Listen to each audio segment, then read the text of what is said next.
Well, good afternoon, students, and thank you again for joining us today. We have finally made it to the exhibition day of the Panther Exploration Project. Woohoo! So again, thank you guys for joining us.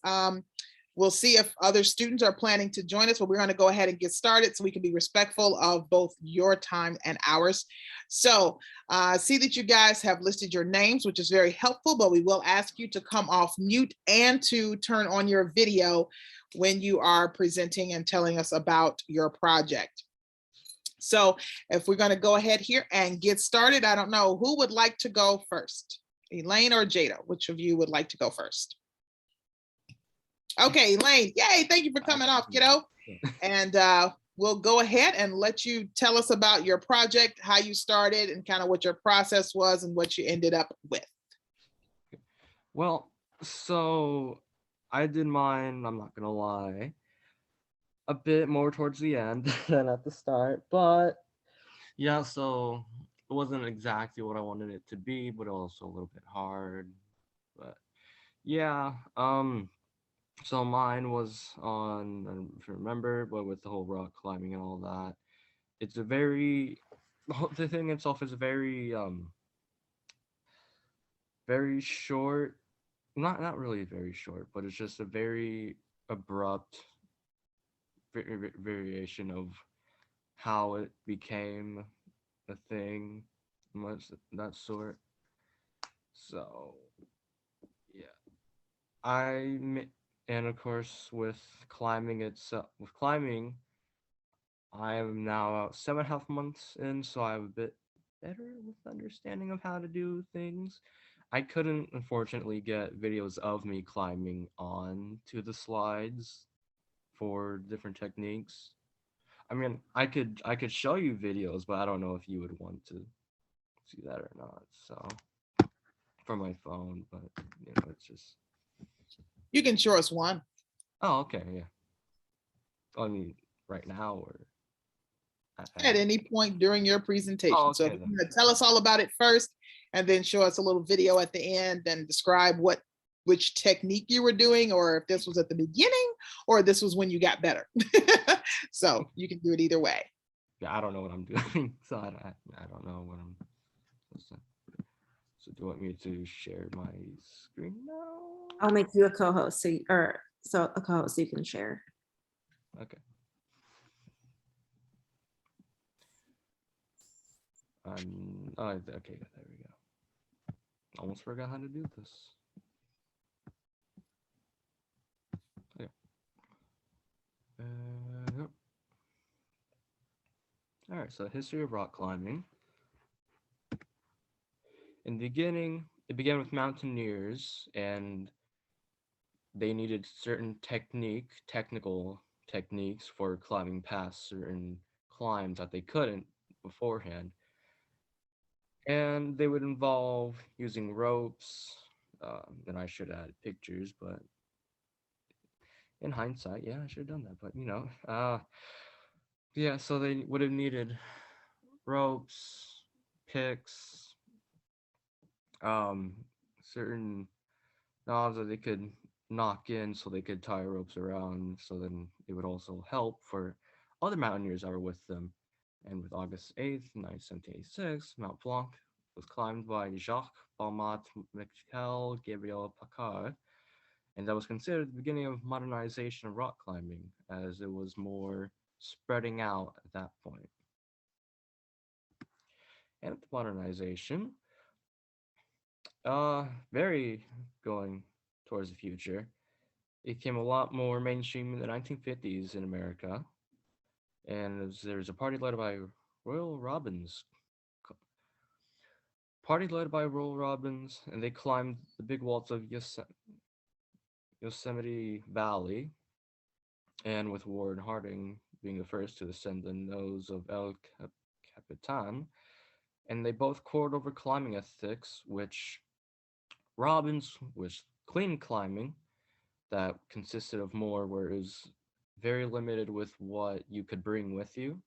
So there's also different kind of climbing where it's where you have nothing besides yourself, climbing shoes, well, what you're wearing, of course, And if you want, you can bring chalk so your hands don't sweat up, which would then cause you to fall. But um, Warren, but Warren Harding's um, way of doing things was where you would climb no matter what. You could use whatever you want, so you could bring as much gear as you want, or you could also bring as little. But Robin's way of doing things won in popularity. So yeah, as modern day free climbing more begins, and it becomes a lot more of a, how to say this? It's a lot more mainstream, I guess you could say, with no equipment. And Alex Honnold, known for his freestyling of Yosemite walls, was actually one of the first to do it without any equipment, which more power to him, because I would not know how to do that. I would have fallen many times. And common variations, belaying and bouldering. So for belaying, as it's pretty self-explanatory, you and one other person would be doing this, and you would connect yourself to the first end of the rope, and you want to make sure it's tied on because you don't want it to come loose when you're at the top, so you don't want to fall. And you want to make sure the person below is paying attention and has a tight, firm grip on the rope. And as you make your way up the wall, they keep pulling and pulling the rope, and you also make sure they're paying attention so that it doesn't slip. And once you make it to the top, you give them a clear signal, and then they'll slowly let you down. And there's also a thing called auto belaying, where it's a mechanization, and I believe they can go up to 320 pounds. So it's also a bit scary, I will admit. So it's when you, well, it's pretty self-explanatory. It's an auto belay. It's just a circular thing with the rope itself going inwards as you climb up. And when you fall, it's very scary. It catches you and it slowly lets you down. A few times I thought it was gonna break on me, but it didn't. And then you have bouldering, which is where no equipment, just you climbing the wall. They have routes and all that good stuff. And some techniques, an E-bar, it's where between two wedges, well, as far as your knee can fit in, you start with your knee going in, and then you get your foot in as far as you can, so that you can have a sturdy grip with your knee, essentially, and your foot as well, because you don't want that to slip either. You'll know if it's a good kind of wedge in, because you can sort of hang off from it. Of course, you don't want to fully rely on just your knee bar to do that, but if it's a good in, then you're set. The hand jam, which is what I've been practicing with, it's when you have to, well, jam your hand in between two crevices. And this is also where it can be a bit scary, because if you slip, that's a good way to dislocate your wrist, which is why you have to make sure you have your feet secure and you quickly go to the next hold and get your hand out, because you don't want to dislocate your wrist. And the dyno, which is quite fun to do when you can successfully pull it off. It's a combination of both arm strength and leg strength. You want to have you want to kind of squat down as far as you can, as you can see, but also you want to extend your arms out as far as you can too. And it's sort of, you want to push off your legs, and at the same time you're pulling up with momentum, and you pray and hope you get as high as you can to then reach the next hold. And the heel hook, which is quite common with certain routes that are man-made. which it's kind of just a heel hook. So, I mean, I don't really know how to explain else besides that. You're placing the heel of your foot onto a hold, so hopefully it hooks on and you can progress further. And few climbing gyms in Indiana. The one I go to is Climb Time Indy. It does kind of look like, in comparison to the others, the back alleyway uh, man with candy to give to you, but you know it's still a great place. uh, so yeah, it's near Castleton, Hoosier Heights, which is near more of Carmel downtown area, and you have Northern Mass, Boulder, which I have never been there. So besides the address I gave, I don't really know where that is. Um, and yeah, they're all nice places. I'm sure I can say that for Climb to Mindy. The staff is pleasant, and it's a great place to start off with, especially if you don't want to pay too much. And yeah, that's it. And for the oh, and for the video, because I did get a video, um, which I couldn't put it on there because I couldn't figure that out. Yeah, I don't know if that'll. So this is gonna be me doing a dyno. It's, uh,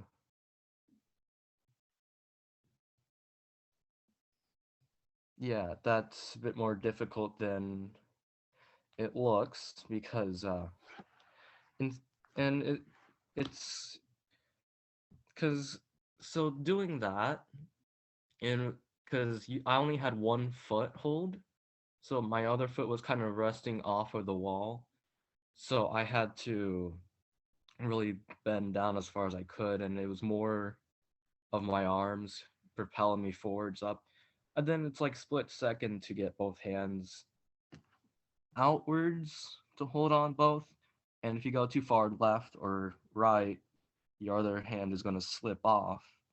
So I don't know how many times it took me to do it, but I finally got it. So yeah, and yeah, I'm proud of myself for getting that, especially 7.5 months into climbing. Still trying to get it where I can do it consistently, but I'm happy that I got it on recording, so I can say, hey, I did this. So yeah. Well, thank you for sharing. Definitely, as Ms. Salazar put in the chat, didn't know that we had that many different climbing places here locally in the Indianapolis area, as well as the different techniques and kind of the historical background of it. So I appreciate you pulling it together, at least, and sharing it with us, because this is clearly just a passion of yours that you were trying to explore. And yes, 7.5 months in, and you're able to leap from one section to the other. That was pretty amazing, just watching that little snippet. And is that kind of like a free climbing? Because you didn't look like you were attached to anything. Yeah, that's bouldering. That's Oh, where you don't have any uh, equipment with you. wow. Yeah. In just 7.5 months, way to go. Kudos to you for that. So thank you. There's a lot more climbing gyms. Those are just a few that I listed because if I was to list them all, then that would be a few more slides. But yeah. Awesome. Well, thank you so much for presenting and sharing your rock climbing with us. I would definitely need a rope. No power to you with that. So I think Jada is going to go next, and she has turned in her stuff online. So she's just going to share for a minute or two what she did and what she worked on. Okay. I did Jada, different. see you, sweetie. We're only seeing sing, dance, and look. Oh, sorry. Okay. I did a little bit further. okay. The camera so we can see your face, just because it's recording. That's why. There we go. I see you now. Okay. So I did different foods like around like from places, that me and my partners, we did foods from places that we have never like been before, like from like France. So we made like creme brulee, like strawberry shortcake, and like flan. And I don't have all the pictures. I have one, but like this is like okay, can't really see. But that's the flan we made. Dang. I can't get it to focus. There we go. Oh, oh, but that's the flan we made. We made two and we messed up on the second one, but the first one came out like perfect. And then the strawberry shortcake, we kind of burnt it. And the creme brulee, my friend thought it would, I mean, my partner, she thought it would be a good idea to like broil it. So like it didn't turn out good because the sugar burnt on top and then it got melted on the bottom.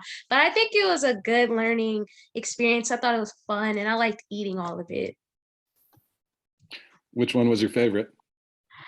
The flan, because that's the only one we didn't mess up on. So what made you pick all those specific ones, or just you wanted to learn how to make those? I seen it like on TikTok. So I just wanted to try it. Very good. Just And what were the backgrounds of those three different dishes? the flan is, like Mexican culture, the creme brulee is like France, and I think strawberry shortcake was like originated in America. Yeah. Did you have anybody else try your desserts? My mom. Which one was her favorite? Probably the strawberry shortcake and the flan. She did not want to try the creme brulee because we really messed up on that one. Okay, cool. Well, thank you for sharing that with us and made me hungry. Good sweets at that. Yes. Mhm. All right, so I think next up we have Eliza. So Eliza, if you're there, can you put your camera on?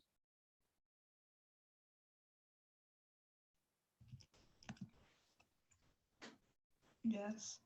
All right. I didn't do my presentation. Oh, well, that's okay, hon. Can you just tell us about what your project was and where you started, where you finished, and maybe what the process was? So you don't necessarily have to have a PowerPoint or anything, Google Slides that we can look at. You can just talk it through just like Jada did. Okay, well, I did Japanese shortcake. It's basically like a sponge cake, and like it's like very light sweet. Like it's like very light sweet. So like the sweetness doesn't overpower, and there's like strawberries inside, so it like comes together to be like a well balanced cake.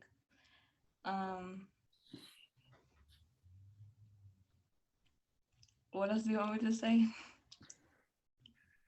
How'd you first research it, or what made you want to decide on that particular dessert to try to make? I picked that one because I've always been wanting to make it since like a while. So I might as well take the chance and make it. So yeah. Now, how is that, the Japanese shortcake, different from, like Jada was describing, a strawberry shortcake, which we may be more familiar with finding in restaurants as a dessert or something? I don't know, to be honest. I didn't see, but yeah. Is it something you've had before and then wanted to make, or you just kind of found a recipe and said, "Ooh, that'd be different"? Yeah, I found it on YouTube and I found it interesting. Cool. Now, the ingredients, were they easy for you to find, or did you have to go to any specialty stores for anything? Yeah, the ingredients are like pretty easy to find, just like standard like cake recipes. But obviously the sugar was like more lower than how usually in America they put sugar inside the cake. Yeah. So did you enjoy your end result? did I enjoy? It was honestly good, Okay. but I think it could have been better. So would you make it again? Yeah. Okay. Did anybody else get to sample your goodies? Yeah, my As dad, you, my sister. and what did they think? My dad said it was good for him. But I don't know if he's lying or not, but he said it was good. My sister said she didn't like it. My sister didn't like it. Well, at least you got two honest opinions. Hmm. Okay. So overall, you felt like it was, you're glad you tried it and you do it again. Yeah. Awesome. Okay. Do any of the other students have any questions for Eliza about her cooking, baking experience? Nope.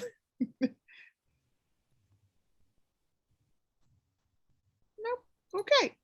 Well, thank you for signing on and sharing that information with us.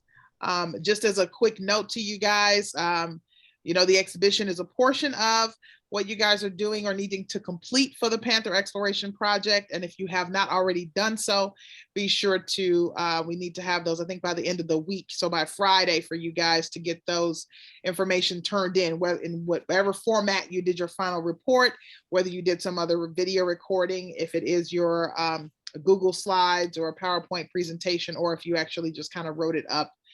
Please be sure to get those submitted and turned in to your supervisor. Same thing with the journal. You had to have at least, I think, 7 journal entries, and whether you did that on Canvas through the online catalog, or if you did yours as a hard copy with the book that we passed out at the beginning, just be sure to get those turned in so we can get your information documented and scored.